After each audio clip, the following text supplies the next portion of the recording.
Драмскиот аматерски фестивал на Македонија кој во Кочани се одржува веќе трети ден.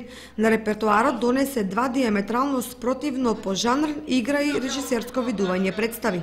Најпрви на сцената на Националната установа Центар за култура Бели Мугри настапија членовите на аматерскиот театар пред Домот на културата Мирка Гинова од Емир Капија, која изведува представата Парите се оттепувачка од Ристо Крле во режија на Томе Атанасов.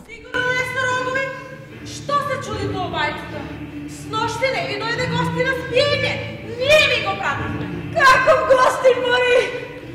Ангеле, Мори, ангеле! Ангеле!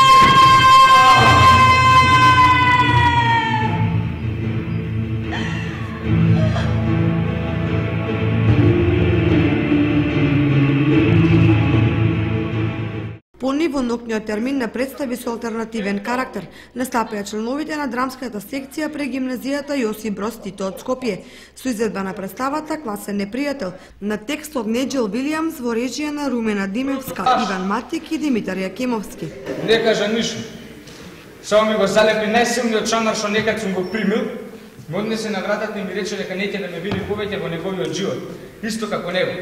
Кој нема да ме види бе, знаеш зашо? Пошто ми е прикупил од такви дебили што ти вика дека те сакат без разлика на се, а туку така ќе ги снема. Ја бев тој. Представата Стрип Струп Денар Јакуп на Милош Микели во режија на Ангела Стојановска во изведба на театарската група Словенечки центар од Скопје, закажана за изведба денеска предпладне, не се одржа. Представата е презакажана за утре петок во 11 часот.